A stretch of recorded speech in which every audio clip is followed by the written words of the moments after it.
साल 2025-26 के लिए यूनियन बजट अगले माह पहली तारीख को पेश होने वाला है और इससे पहले सभी सेक्टर्स के लोगों को इससे काफ़ी उम्मीदें हैं। लेकिन सबसे अहम सेक्टर जो कि एक बैकबोन होता है किसी भी राज्य के लिए, यूटी के लिए, वो है वहाँ की इंडस्ट्री। जम्मू कश्मीर में इंडस्ट्री किस तरह से पनप सकती है, क्या कुछ इसके लिए होना चाहिए, हम जानेंगे। मेरे साथ फेडरेशन ऑफ इंडस्ट्रीज के प्रेसिडेंट ललित महाजन हैं।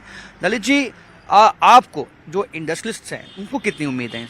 ऐसा जी, सबसे पहले तो मैं honourable prime minister Shri Narendra Modi ji का एक शुक्रिया अदा करता हूँ कि उन्होंने जम्मू कश्मीर की डेवलपमेंट में एक नया जो आयाम कायम किया है कि वो जो जेड मोर टनल जो है उसको इनॉग्रेट किया है, वो एक डेवलपमेंट का बहुत बड़ा हिस्सा है। तो निर्मला सीतारमण जी जो हमारे ऑनरेबल यूनियन फाइनेंस मिनिस्टर हैं, वो पहली तारीख को बजट पेश करने जा रहे हैं पार्लियामेंट में फॉर दी फाइनेंशियल ईयर 2025-26 के लिए। तो मेरी उनसे ये रिक्वेस्ट है कि देखिए, इंडस्ट्रियल सेक्टर जो है वो एक बैकबोन है इंडस्ट्री का वहाँ पे, और एमएसएमई सेक्टर सिस्टम जो है वो सेकंड एम्प्लॉयमेंट प्रोवाइडर है कंट्री में आफ्टर दी एग्रीकल्चर सेक्टर। पर हमारी स्टेट में एक बड़ा जो एग्जिस्टिंग इंडस्ट्रियल यूनिट्स हैं, they are in stress, they are in doldrum. उनका इशू क्या है कि जो हमारे को फिजिकल इंसेंटिव्स पहले मिलते थे, वो पहले यूटी बनने से पहले हमारे फिजिकल इंसेंटिव्स थे अप्रोक्सीमेटली 1800 करोड़ रुपए के साल के। वो आज क्या है कि यूटी बनने के बाद वो 450 से 500 करोड़ के बीच में आ गए हैं। तो उससे क्या हो गया कि जो इंडस्ट्रियल सेक्टर है कि वो बड़ी स्ट्रेस में है। आज हम अप्रोक्सीमेटली 3 से 4 लाख लोगों को डायरेक्ट इंटरेक्ट एम्प्लॉयमेंट दे रहे हैं, और नए यूनिट जो आ रहे हैं हम उनको वेलकम करते हैं। उनके लिए भी जो बजट था, वो बजट इनका जो है 28,400 करोड़ का बजट था, वो एग्जॉस्ट हो चुका है। और हमारे कई जो हमारे एग्जिस्टिंग यूनिट होल्डर हैं, उन्होंने नए पैकेज में भी अप्लाई किया, पर उनको जब बजट एग्जॉस्ट हो गया तो उसमें उनको they are in waiting list. तो वो अप्रोक्सीमेटली 300 यूनिट ऐसे हैं कि जिन्होंने अपना इन्वेस्टमेंट कर दी हुई हैं and they are waiting for the package. तो सबसे पहले तो मेरी honourable union finance minister Nirmala Sitharaman ji से रिक्वेस्ट है कि एक तो यहाँ जम्मू कश्मीर में जो एग्जिस्टिंग इंडस्ट्री है उसमें जो गैप बन गया हमारे इंसेंटिव में, उस गैप को पहले फिलअप किया जाए, और उसमें जो हमारा 500 करोड़ का जो बजट पहले हमारे को स्टेट से दे रहे हैं, यूटी एडमिनिस्ट्रेशन दे रहा है, वही बजट हमारे को बढ़ा के एटलीस्ट 1800 करोड़ रुपए किया जाए। उसमें हमारे 2-3 इंसेंटिव हैं। एक टर्नओवर इंसेंटिव है, एक हमारा जीएसटी की रीइंबर्समेंट है। अभी देखिए क्या हो गया कि जो नई इंडस्ट्री आ रही है, नई इंडस्ट्री को जीएसटी की ग्रॉस जीएसटी की रीइंबर्समेंट है, और जो पुरानी इंडस्ट्री है उनके जीएसटी इंसेंटिव डिल्यूट हो गए। तो आपस में नई और पुरानी इंडस्ट्री का कंपटीशन हो गया। नया पैकेज लाने का गवर्नमेंट का एक ही मोटिव था कि यहाँ पे एम्प्लॉयमेंट जनरेट की जाए। Honourable prime minister Modi ji ने ये बोला। आपने सही कहा। मैं इसमें आपसे जानना चाहूंगा, आपने कहा कि एमएसएमई जो सेक्टर है वो एम्प्लॉयमेंट सबसे ज्यादा देता है आफ्टर एग्रीकल्चर। लेकिन आप ऐसे में जिस तरह की पहले दिखते थी, पावर सिनेरियो था, एक इंडस्ट्रियल जोन की बात की जा रही थी, स्पेशल इंसेंटिव की बात तो आपने की है, उसमें उस दिशा में क्या चाहते हैं? सर ऐसा जी, मैं बताऊं आपको कि अगर आप इंडस्ट्रियल एरिया की बात करें, आज की रेट में हमारी स्टेट के पास कोई भी, जम्मू प्रोविंस की बात कर रहा हूँ, कोई जम्मू प्रोविंस में प्लेन लैंड अवेलेबल है, सब कुछ है। तो यहाँ आज की डेट में कोई भी ऐसा इंडस्ट्रियल एरिया नहीं है जो डेवलप हो। तो सबसे पहले तो गवर्नमेंट का फोकस होना चाहिए कि इंडस्ट्रियल एरिया की डेवलपमेंट के लिए एडुकेट फंड्स दिए जाएं और टाइम बाउंड मैनर में उनको कंप्लीट किया जाए। आज प्राइवेट लैंड के ऊपर जो लोग इंडस्ट्री लगा रहे हैं उनको प्रॉब्लम है, क्योंकि वहाँ पे पावर की अवेलेबिलिटी नहीं है। पावर सेक्टर में रिफॉर्म्स की बड़ी जरूरत है, क्योंकि पावर सेक्टर में भी अभी जैसे भागतली इंडस्ट्रियल एरिया बनाया है, वहाँ पे पावर की अवेलेबिलिटी नहीं है। 30 मेगावाट पावर है, जबकि उनकी डिमांड अप्रोक्सीमेटली 200 मेगावाट की है। तो पावर इंफ्रास्ट्रक्चर में देना चाहिए जरूर, जो फंड्स देने चाहिए ताकि वो पावर इंफ्रास्ट्रक्चर को बेटर बना सकें। 2-3 चीजें काफी अहम इन्होंने कही। एक तो इन्होंने कहा कि जो एमएसएमई सेक्टर है, जो एग्जिस्टिंग इंडस्ट्री है जम्मू कश्मीर में, उसको भी इंसेंटिवाइज करना होगा। उसके साथ साथ इंडस्ट्रियल जोन जो हैं वो बनाने होंगे। इसी से एम्प्लॉयमेंट के नई अपॉर्चुनिटीज जो है वो युवाओं के लिए निकल सकती हैं।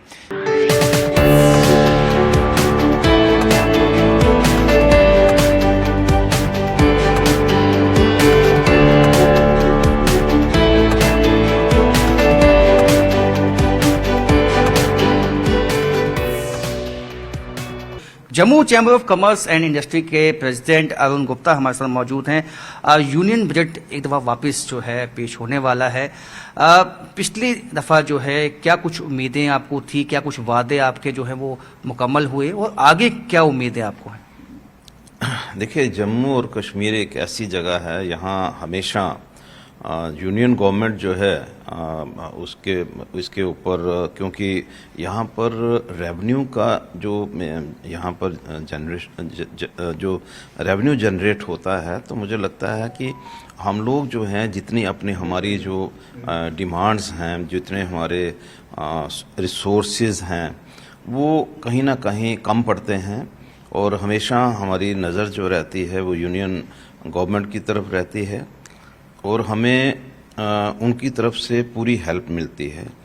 जितने भी सेक्टर्स हैं, अगर हम लोग देखें, चाहे इंडस्ट्री की तरफ देखें, चाहे वो पावर की तरफ देखें, तो हमारी कोशिश यही रहती है कि यूनियन गवर्नमेंट जब हमें वहाँ से जो बजट जो है वो देती है, जब पिछली बार का बजट जो है 1,18,000 करोड़ रुपया जिस तरह से हमें मिला था, और उसमें इंडस्ट्री के लिए अलग से प्रावधान था और बाकी के जो सेक्टर्स हैं उनके लिए अलग प्रावधान था।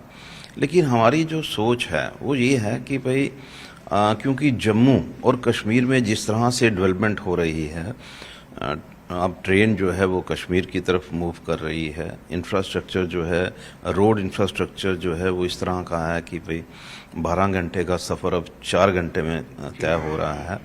लेकिन जम्मू कहीं ना कहीं, क्योंकि हम लोग डिपेंडेंट हैं टूरिस्ट पे, क्योंकि यहाँ की पॉपुलेशन को कह सकते हैं, या अदरवाइज भी यहाँ पर कोई ऐसा साधन नहीं है कि बाहर से लोग आएं और यहाँ पर आकर के स्टे कर सकें। यहाँ टूरिज़्म सेक्टर भी जो है आज की डेट में सफ़र कर रहा है।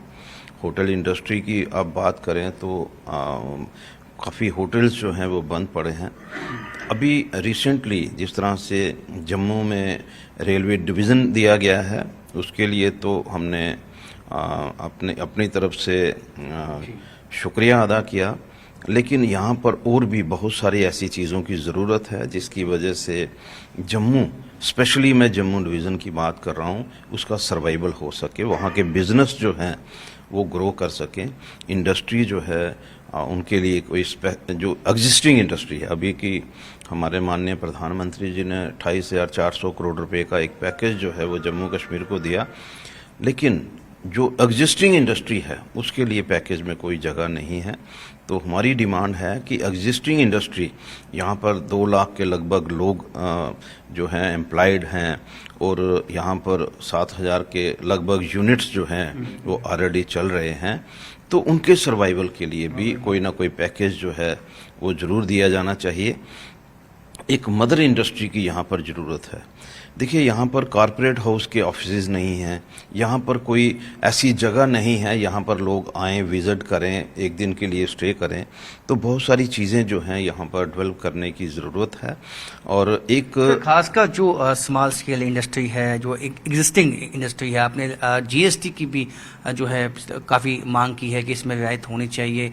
जो एक कॉमन ट्रेडर है, क्योंकि हमने मिडिल क्लास ट्रेडर्स हैं, उनको अपलिफ्ट जब तक नहीं किया जाएगा तो आगे जम्मू नहीं बढ़ेगा, यहाँ की इंडस्ट्री नहीं बढ़ेगी। उनके लिए क्या चाहेंगे, इस बजट में क्या होना चाहिए? देखिए, यहाँ तक इंडस्ट्री की बात है, जो एग्जिस्टिंग इंडस्ट्री है, मैंने पहले ही कहा अभी कि यहाँ पर जो यूनियन गवर्नमेंट, जो हमारी यूटी गवर्नमेंट है, उन्होंने एक इंसेंटिव जो है, टर्नओवर इंसेंटिव देने की बात कही थी, लेकिन वो भी अभी तक फुलफिल नहीं हो पाई है। और मैं समझता हूँ कि एक मदर इंडस्ट्री की यहाँ पर बहुत रिक्वायरमेंट है, क्योंकि अगर कोई मदर इंडस्ट्री लगती है तो यहाँ पर जो छोटे छोटे यूनिट्स हैं उनका सर्वाइवल कहीं ना कहीं हो जाएगा। रिसेंटली भी, और यूनियन गवर्नमेंट भी, उनको भी इस बात की एहसास है कि जम्मू के अंदर जो इंडस्ट्री है वो तभी ग्रो कर सकती है जब सेंटर जो है उनकी हेल्प के लिए हमेशा आगे आए। आज की डेट में बहुत सारे यूनिट्स जो हैं वो बंद हो गए हैं और हमारी डिमांड यही है कि एक तो उनके लिए एक एक्स्ट्रा पैकेज जो है, जो एग्जिस्टिंग इंडस्ट्री है उनके लिए रखा जाए, और कोई मदर इंडस्ट्री जो है यहाँ पर आए, जिसकी वजह से जो छोटी छोटी इंडस्ट्रीज़ हैं वो कहीं ना कहीं सर्वाइव कर सकें। यहाँ तक टूरिस्ट, यहाँ क्योंकि पिलग्रिम टूरिस्ट का यहाँ पर आना है, यहाँ पर अदरवाइज यहाँ पर बहुत मुश्किल है कि यहाँ कोई स्टे कर सके। अभी की एक प्रयास जो है वो चल रहा है, माँ वैष्णो देवी के लिए लोग आते हैं, वहाँ से शिवखोड़ी जो है अब उसमें 15% 20% जो लोग जो हैं अब शिवखोड़ी जाना शुरू कर गया, उन्होंने कर दिया है। लेकिन हमारा प्रयास जो है कि वो जम्मू में आकर के, जम्मू में भी वहाँ यहाँ पर भी बहुत से ऐसे पिलग्रिमेज स्टेशन हैं जिनको यहाँ पर मतलब जो टूरिस्ट आते हैं वो यहाँ पर देखें, यहाँ पर आकर के स्टे कर पाएँ। उसके लिए गवर्नमेंट की तरफ से भी प्रयास बहुत ज़रूरी है, टूरिज़्म डिपार्टमेंट की तरफ से भी प्रयास बहुत ज़रूरी है, क्योंकि हम इन चीज़ों को हाईलाइट नहीं कर पाए। आज तक का जो पीरियड है उसमें जो हमारे यहाँ के जो भी हमारे टूरिस्ट पॉइंट्स हैं, हम उनको लोगों को दिखा नहीं पाए कि यहाँ पर भगवान शिव का धरती है, ये भगवान कृष्ण जो हैं यहाँ पर आए हैं, पांडवों की यहाँ गुफा है, पांडव जो हैं अज्ञातवास में 1 साल यहाँ पर रहे हैं। माँ वैष्णो देवी के साथ साथ और भी यहाँ पर देवियाँ हैं जिनको मतलब यहाँ दर्शन करने से और मतलब मन की मुरादें पूरी होती हैं। तो बहुत सारी ऐसी चीज़ें हैं जिनको करना पड़ेगा, और मैं अपनी तरफ से यूनियन गवर्नमेंट से यही रिक्वेस्ट करूँगा कि एक तो हमें यहाँ पर, क्योंकि बड़ी देर से हमारी डिमांड है, एक मदर इंडस्ट्री जो है यहाँ पर आनी चाहिए, और दूसरा कोई एक ऐसा प्रोजेक्ट जो है वो यहाँ के लिए हो, यहाँ पर लोग टूरिस्ट जो हैं वो यहाँ पर स्टे कर सकें, उसका प्रयास रहना चाहिए। तो बहुत ही एक अहम बात इन्होंने कही है। इन्होंने कहा है कि हालांकि अब जो डिस्टेंस है वो जम्मू से कश्मीर घाटी का वो 4 घंटे हो जाएगा जब ये ट्रेन चलेगी, लेकिन उससे पहले ये बहुत ही अहम बन जाता है कि जितने भी टूरिस्ट स्पॉट जम्मू में हैं उनको डेवलप किया जाए, ताकि जो टूरिस्ट है वो जम्मू में भी इन जगहों को देखने आए, ताकि यहाँ की इंडस्ट्री और ट्रेडर्स हैं उनको भी इसका फ़ायदा मिल सके।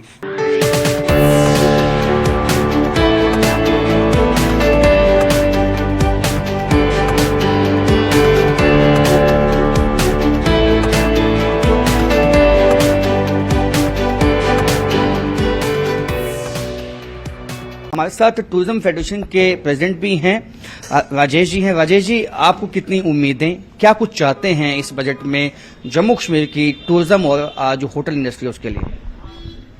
देखिए, जम्मू कश्मीर में कुछ पार्ट्स में टूरिज्म इंडस्ट्री, होटल इंडस्ट्री ने बहुत फ्लरिश किया है कुछ ज्योग्राफिकल हिस्सों में, लेकिन जो भी बेनिफिट्स केंद्र सरकार बजट में देती है होटल इंडस्ट्री को, उसका स्ट्रक्चर, संरचना ऐसी हो कि वो जम्मू कश्मीर के सभी जिलों में उसका बेनिफिट हो सके। और उसके साथ साथ ये जो होटल इंडस्ट्री है ये 2 हिस्सों में इकोनॉमिकली डिवाइडेड है, एक लग्जरी सेगमेंट है और एक बजट या इकोनॉमी सेगमेंट है।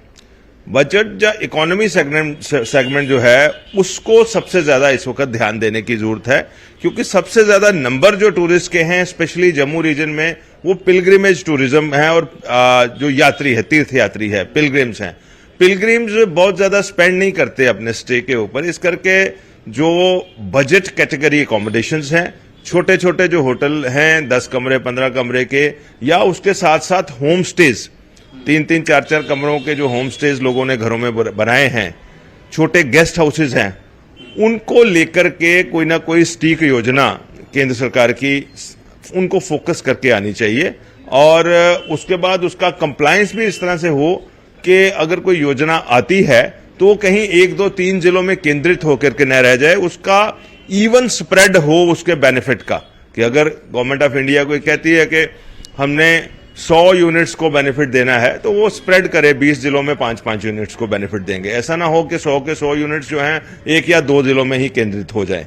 तो क्योंकि अतीत में इस तरह की बातें हुई हैं। राजेश जी, क्योंकि अब ट्रेन भी जाने वाली है, सीधे घाटी पहुंचेगी ट्रेन, और क्योंकि आप टूरिज्म फेडरेशन के प्रेसिडेंट भी हैं और आप खुद एक होटल इंडस्ट्री को भी रिप्रेजेंट करते हैं, यहाँ की जो खास जम्मू की जो होटल इंडस्ट्री है उसके लिए क्या कोई विशेष पैकेज या कोई विशेष बात आप करना चाहेंगे?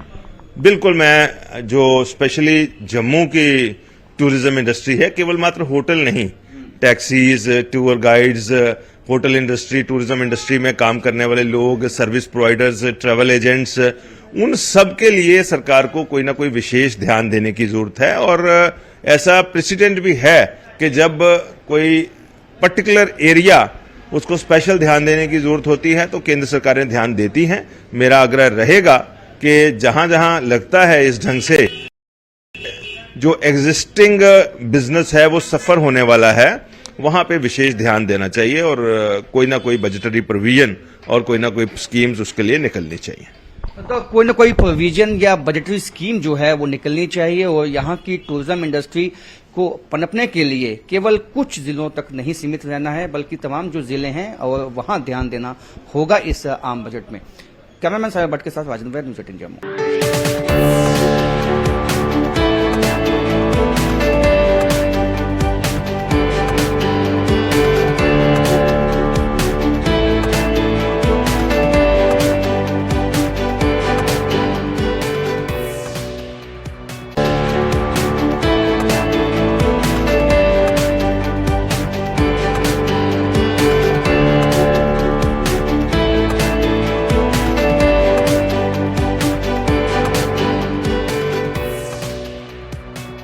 केंद्रीय बजट कुछ ही दिनों में पेश होने वाला है और आपको बताएं कि जम्मू खिते की महिलाएं कितनी उम्मीदें रखती हैं इस बजट के साथ, जाने का प्रयास करते हैं। हम आज एक किचन में पहुंचे हैं, यहाँ पर हम देख रहे हैं कि महिला जो है यहाँ पर चाय बनाती हुई नज़र आ रही है। इनसे ही जानते हैं इनका नाम क्या है और कितनी उम्मीदें जो इस बार के बजट से रखती हैं। जी, क्या नाम है आपका? जी, मैं उपदेश संदोत्रा और प्रयास स्वयं सहायता समूह की चेयरपर्सन हूँ। जी, क्या बना रही थी आप? मैं अभी मेरी कुछ सहेलियाँ आई थी, कुछ बहनें भी आई थी हमारी संस्था की, तो उनके लिए चाय बना रही हूँ, अदरक वाली चाय। उपदेश जी, जाहिर तौर पर आप ये गैस सिलेंडर का इस्तेमाल कर रही होंगी और क्या उम्मीद रखते हैं? जिस तरह से बजट आ रहा है तो अब लगभग 1100 के करीब जो है सिलेंडर है, तो क्या उम्मीद रखती हैं आप इसका? हाँ, कुछ सालों से गैस के जो बहुत बड़े हैं, तो बजट पास होने वाला है और केंद्रीय मंत्री जो वित्त मंत्री हमारी माननीय निर्मल सीतारमण जी, उनसे मैं क्या देश की सभी महिलाएं ये उनसे अपेक्षा रख रही हैं कि बजट में थोड़ी रियायत होगी, विशेषकर उन वस्तुओं पे जो हम रोज़मर्रा अपने रसोई घर में यूज़ करती हैं। तो उम्मीद तो है कि कुछ होगी, राहत मिलेगी बहनों को। कुछ क्या लगता है किन किन चीज़ों के दाम बढ़े हैं, उन पे काम होना चाहिए, क्या करते हैं? देखो, बहनों का जहाँ पे प्रश्न आता है तो वो खाद्य सामग्री पे ही उनका ज़्यादा फोकस होता है। तो हम भी यही अपेक्षा करते हैं वित्त मंत्री से कि खाद्य सामग्री को में थोड़ा जो रेट है उनमें थोड़ी राहत दी जाए, क्योंकि बाकी सब ठीक है। अब आपके घर में जो लग्जरियस लाइफ है वो हो ना हो, बट जो आपके रसोई घर में जो खाने पीने की चीज़ें वो तो ज़रूरी हैं। तो इनमें राहत होगी तो महिलाएं बड़ा अच्छा महसूस करेंगी और हमें अपनी मंत्री साहिबा से उनमें अपेक्षा भी है, उनसे वो जरूर करेंगी। जी जी। और क्या कहना चाहती हैं आप? देखिए, माननीय प्रधानमंत्री जी के युग में अभी 11 साल हो गए हैं, तो अगर महिलाओं का उत्थान हुआ है देश में तो माननीय प्रधानमंत्री के कार्यकाल में हुआ है और हो रहा है। तो उम्मीदें तो बड़ी सारी हैं कि अभी देखो, चाहे वो राजनीतिक स्तर हो, चाहे वो सामाजिक हो, चाहे वो आर्थिक तौर पे हो, तो महिलाओं का जो सशक्तिकरण हुआ है वो माननीय प्रधानमंत्री जी ने अपनी योजनाओं के माध्यम से किया है। और आने वाले, अभी तो 1 साल हुआ है, हो रहा है, पहला साल है ये इनके तीसरे कार्यकाल का। तो उम्मीदें हैं कि जो प्रधानमंत्री का ये वाला टर्न रहेगा उनका एज ए प्रधानमंत्री का, तो और ज़्यादा अपनी महिलाओं के संबंधित और योजनाओं का वो लागू करेंगे, जिससे हमारी जो महिला है वो 100% सशक्त हो, खासकर आत्मनिर्भर आर्थिक तौर पे। क्योंकि जब एक महिला आर्थिक तौर पे सशक्त होती है तो वो क्या करती है कि स्वयं तो उसका व्यक्तित्व निखरता ही है, उसमें एक घर में, समाज में वो अपने बच्चों को अच्छी शिक्षा दे पाएगी अगर वो आर्थिक रूप से स्वयं, उसके पति या घर में जो भी वो होती हैं। बट अगर वो खुद भी कमाना शुरू करती है, जो प्रधानमंत्री की योजनाएं चली हैं, अनेकों योजनाएं चली हैं, मेरा भी प्रयास समूह है, हमने भी फूड प्रोसेसिंग पे, आर्ट एंड क्राफ्ट का बड़ी सारी ऐसे काम करती हैं। तो मैं बात कहूँ कि कम से कम 200 के करीब जो महिलाएं हैं वो आर्थिक रूप से मजबूत हुई, वो सेल्फ स्टैंड हो गई हैं। अब उनका ये है कि मैं बताऊँ कि अब जो महिलाएं हैं वो पहले पति के देव के आगे ऐसे करती थी, अब वो बोलती हैं जो लो आपको पैसे चाहिए, अब वो उनका हाथ ऐसे नहीं, वो ऐसे हो गया है। मतलब चाहती हैं कि महिलाएं और आर्थिक तौर पर हो। बिल्कुल बिल्कुल, देखो आर्थिक तौर पे मजबूत होना सबसे जरूरी, ये पहला कदम है हमारे महिला सशक्तिकरण के लिए। एक महिला हमारे साथ और जुड़े, इनसे जानते हैं। जी, क्या नाम है और क्या उम्मीदें रखती हैं इस बार आप बजट से? मेरा नाम मीनाक्षी जम्वाल है। हर साल की तरह महिलाओं को, चाहे महिलाएं किसी भी वर्ग से हों, किसी भी डिपार्टमेंट से हों, सबको उम्मीद होती है। क्यों? क्योंकि हर महिला किसी भी डिपार्टमेंट से गृहिणी पहले है, और महिलाओं की एक नेचर होती है सेव करना। जो भी उनको, चाहे वो खुद से कमा रही है, चाहे हस्बैंड से मिल रहा है, बट उनका रहता है अगर हमें 15 मिल रहा है पर मंथ तो हमारा गुजारा 10 में हो जाए या 8 में हो जाए, तो हम सेव करें। तो सेविंग के लिए what I want that the level and the speed of inflation must be controlled. अगर ये चीज़ कंट्रोल में हो गई तो गृहिणियों को बहुत ही फ़ायदा मिलेगा। दूसरा, ऑलरेडी प्रधानमंत्री हमारे नरेंद्र भाई मोदी जी ने इतनी ज़्यादा स्किल एजुकेशन पे काम किया है। सबसे पहले अडल्ट एजुकेशन पे चले थे, वहाँ से चलते चलते हम लोग स्किल एजुकेशन पे आ गए हैं। जैसे मेरी बहन ने बताया कि इनकी सेल्फ हेल्प ग्रुप की महिलाएं हैं, ऐसे ही मैंने भी अपने मोहल्ले में 2 सेल्फ हेल्प ग्रुप बनाए हैं। उनको काम मिला है, क्यों मिला है, कैसे मिला है, ये सारी योजनाएं प्रधानमंत्री जी की तरफ से आई हैं। इसी तरह हम चाहते हैं हमारे माननीय सीतारमन जी भी कुछ महिलाओं के लिए विशेष ध्यान दें, ताकि उनका जो गृहस्थी है वो बिल्कुल स्ट्रीमलाइन चले और वो दूसरे कामों में बढ़ चढ़ कर भाग ले सके, ना कि चूल्ही चौका में ही फंसे रहें। कैसे मैनेज करेंगे, कैसे होगा। धन्यवाद। बिल्कुल, इन्होंने भी कहा है कि महिलाएं अब जो चूल्हे चौके से बाहर निकल चुकी हैं, और इन्होंने भी उम्मीद जाहिर की है कि महिलाएं जो है इस बजट में जरूर आर्थिक तौर पर मजबूत होंगी। हमारे साथ एक युवती हैं, इनसे जानते हैं। जी, आप एक युवती हैं और क्या उम्मीदें रखती हैं इस बार बजट से? जी, इस बार बजट है, निर्मला सीतारमण जी जो हैं वो 1 फरवरी को पेश करेंगे। तो हमारी उनसे यही है कि जेंडर इक्वालिटी की अगर हम बात करते हैं तो फीमेल आज की जो नारी है सशक्त है।